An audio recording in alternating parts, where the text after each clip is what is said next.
బతుకమ్మ సంబరాలు మొదలయ్యాయి. తొలి రోజైన ఇవాళ రవీంద్ర భారతిలో నిర్వహించిన వేడుకల్లో మహిళా శిశు సంక్షేమ శాఖ మంత్రి సీతక్క పాల్గొన్నారు. రాష్ట్ర సాంస్కృతిక శాఖ ఆధ్వర్యంలో వరుసగా 9 రోజుల పాటు ఈ ఉత్సవాలను నిర్వహించనున్నారు. మహిళా సంఘాలు, వివిధ సాంస్కృతిక సంస్థల ఆధ్వర్యంలో ప్రతిరోజు రవీంద్ర భారతిలో ప్రత్యేక కార్యక్రమాలు జరగనున్నాయి. వివిధ శాఖల్లో పనిచేస్తున్న మహిళా ఉద్యోగులంతా ఆయా ఆఫీసుల ప్రాంగణాల్లోనే బతుకమ్మ వేడుకల్లో పాల్గొననున్నారు.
చివరి రోజున ట్యాంక్ బండ్ పై జరిగే పలు వేడుకలతో బతుకమ్మ సంబరాలు ముగియనున్నాయి.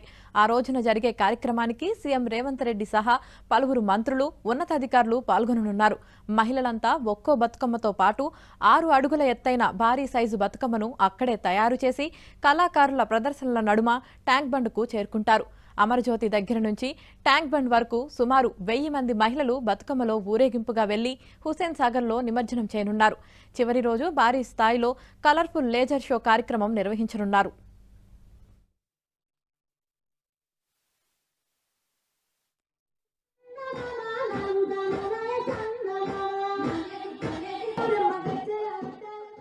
బతుకమ్మ శుభాకాంక్షలను తెలియజేస్తా ఉన్నాం. బతుకమ్మ అంటేనే చెరువులను పూజించుకునే పండుగ, చెరువులను శుద్ధి చేసుకునే పండుగ, పూలను పూజించుకునే పండుగ. ప్రపంచంలోనే మరి తెలంగాణలో మొదటిదైతే కేరళలో కూడా వాళ్ళు కూడా పూలను పేర్చి ఓనం చేసుకుంటా ఉన్నారు. మనం 9 రోజులు చేస్తే వాళ్ళు 10 రోజులు కొంత ఇట్లాంటిది ఉంది. కానీ ప్రపంచంలోనే అత్యంత గొప్ప పండుగ మనం భావించి 9 రోజులు చేసుకుంటాం.